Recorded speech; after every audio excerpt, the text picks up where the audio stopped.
Have you ever noticed that whether it's putting together puzzles, building Lego sets, or playing match 3 games, we're always deeply drawn to these kinds of brain-teasing games? In fact, our love for solving puzzles isn't just about passing the time. It's closely tied to how our brains work, and even to the way the entire universe operates. From an evolutionary perspective, solving puzzles is essentially about problem solving.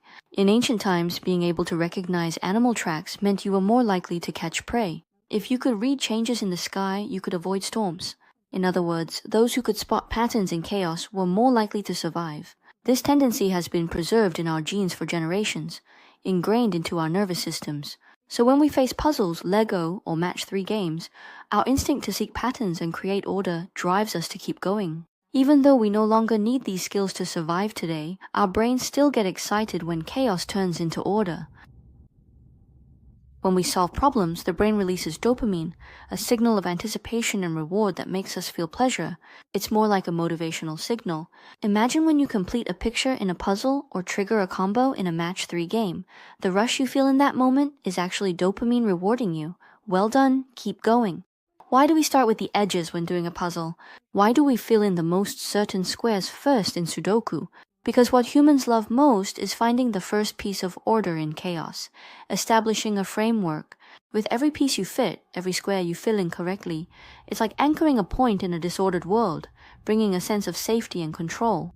Especially in modern society, this sense of security is becoming harder and harder to obtain. The news reminds us every day of the world's turmoil, work pressures, and life's uncertainties, often leaving us feeling powerless.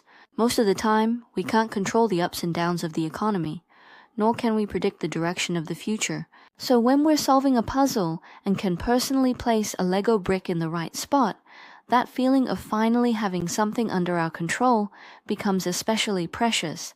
It makes you feel like the world is changing in response to your actions, and every move you make has a tangible result.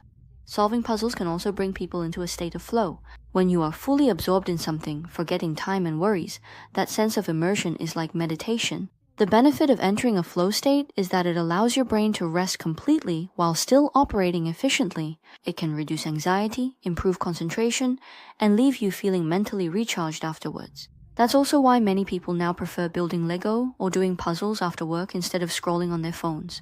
And I believe that people enjoy the process of creating order because we stand together with time, just like Lao Gao and Xiao Mo mentioned in their video The Mirror of Time about Kozyrev's theory.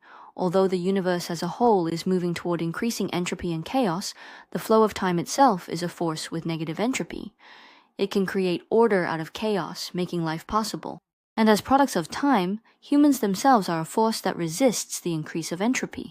When we complete a jigsaw puzzle, we are actually fulfilling the same mission on a microscopic level, rebuilding order out of chaos. So, the reason humans enjoy puzzle games isn't just because they're fun. They tap into our most primal survival instincts, activate the brain's reward system, satisfy our longing for order and control, let us experience the joy of immersion and creation, and perhaps even resonate with the grander laws of the universe.